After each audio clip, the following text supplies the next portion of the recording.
It's 10 p.m. I'm alone in the flat, and I want to become my little clown.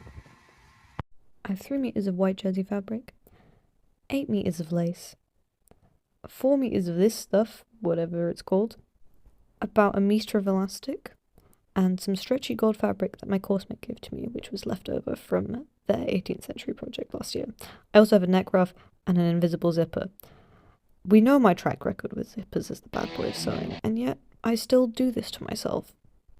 Let's take a close-up look at my Pierrot clown, Hercule Poirot. He was a flat woman gift from my friend. Shout out, yes, the grink was there.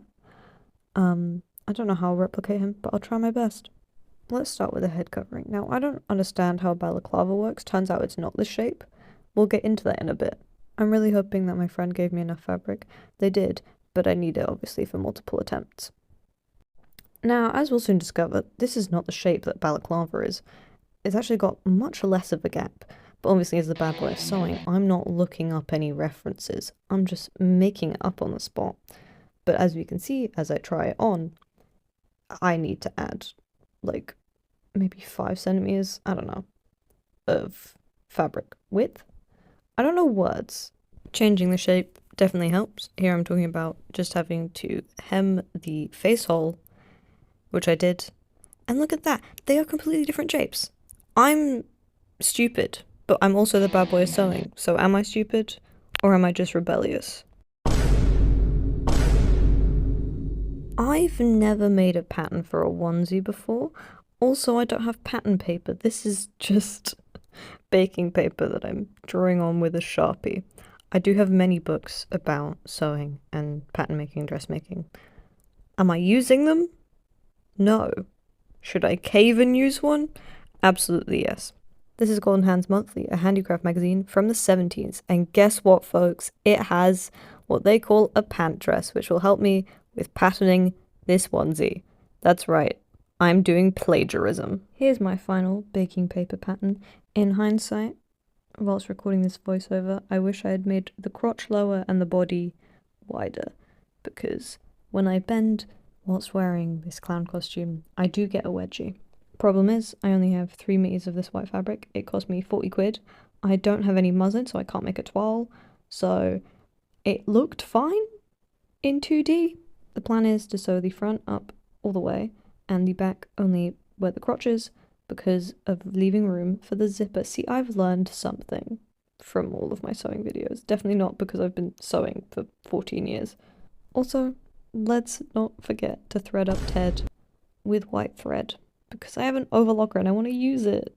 Back to Jose, we will sew up the front, and then we will return to Ted to overlock. Bad boy of sewing here thought about sewing the crotch first, which is a stupid idea. What I should be doing is sewing the sleeves on first, because then I get to see the neck hole, and also have the ability to sew the zip on. This is the collar. Does it need to be cut on the bias being a stretchy fabric? I don't know, I'm a bad boy of sewing, don't ask me. The zip is not my best work. There are places where it puckers, there are places where it gets caught, there are spots where I've sewn too close to the zip so it can't open. I've learned nothing. Let's pivot to sewing on the trims because I did a good job at that on the sleeves. Folks, we broke a needle. Luckily I have spares. Here's a short clip of me hand sewing the collar on, just to prove that that is a skill I have. It's just very difficult to film because I can't be asked to pull out the tripod that I do have with me. Now, of course, we're getting to putting the cuffs on the sleeves. These weren't cut on the bias. They're also very small. I may have broken a thread trying it on. Sewing on the trim is a fun time for all of us, and by that I mean Jose makes such loud noises that I get a little bit concerned. Let's have a listen. Enough of that. Here's me trying the costume on. The crotch is a little tight. I tried unpicking it and sewing it with a smaller seam allowance, but it's still wedgie-inducing. I can sit normally. I just can't touch my toes. I couldn't do that in the first place. I hemmed the bottom of the legs, put in elastics, go around my ankles, and then I hand sewed those gaps closed. But that wasn't all the hand sewing I had to do, because I had to sew the ruff. Lace onto the ruff, all hand sewn. That wasn't the only part. I also had to put snaps on the neck part of the onesie, because otherwise open. Also, there will be lace all the way around eventually.